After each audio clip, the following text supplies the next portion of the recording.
Hello everyone, আসসালামু আলাইকুম।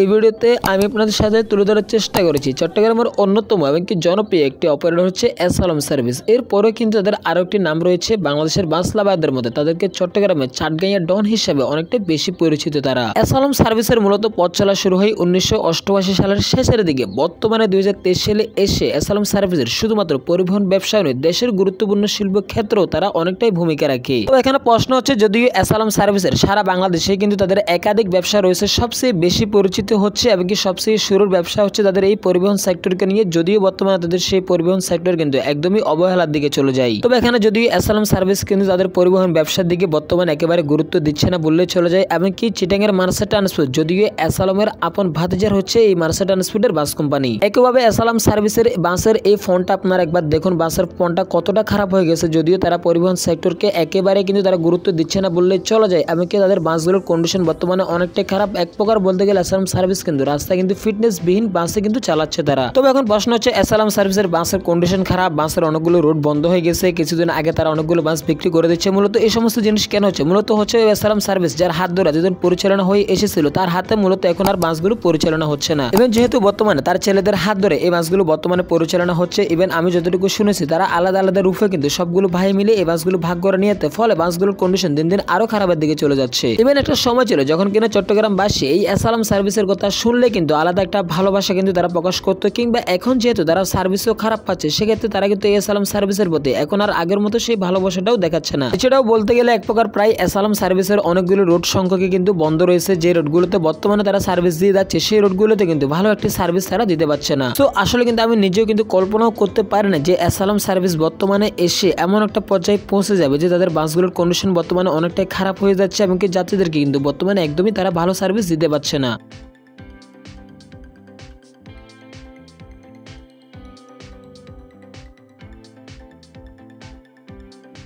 এবার একটা সময় ছিল যখন কিনা এসআলম সার্ভিসের এই বাসগুলোর কালার কম্বিনেশন বলেন, বাসের সিটের কোয়ালিটি বলেন, চাকা, হেডলাইট, বাসের বডি সহ বাসের কাউন্টার থেকে শুরু করে সবকিছু কিন্তু একদমই কিন্তু অন্যরকম ছিল। তবে এখানে আমার মতে বর্তমানে 2023 সালে এসে দেশের অটোমোবাইলস গুলো এতটাই উন্নত হচ্ছে যে একদমই বলার বাইরে বললে চলে যায়। তবে সেখানে কিন্তু এসআলম সার্ভিস কিন্তু একদমই অন্যরকম। তবে একইভাবে কিন্তু এসআলমের ভাতিজার বাস কিন্তু মার্সা ট্রান্সপোর্ট, তারা কিন্তু বেশ অনেকটাই ভালো পজিশনে রয়েছে। বর্তমানে কিন্তু এসআলমের সেই জায়গাটা অনেকটাই দখল করে নিয়েছে এই মার্সা ট্রান্সপোর্টের বাসগুলো। পরিবহন সেক্টর হচ্ছে এমন একটা জায়গা যেখানে সবাই চাইছে তার বাসগুলো যাত্রীর চাহিদা একটু বাড়ুক, এমনকি সবাই চায় নতুনত্ব নিয়ে আসতে, এবং এই পরিবহন সেক্টর থেকে যে একটু পিছিয়ে যাবে সে হয়তো খুব বেশি দিন পরিবহন সেক্টরে টিকে থাকতে পারবে না। এবার আমি আশা করছি এসআলম সার্ভিস চট্টগ্রাম বাসের জন্য হয়তো নতুন কিছু নিয়ে আবারও হাজির হবে। দেশের ট্রান্সপোর্ট রিলেটিভ যে কোনো তথ্য জানতে অবশ্যই আমাদের আরএস বাস লাভার চ্যানেলটি সাবস্ক্রাইব করে পাশে থাকবেন।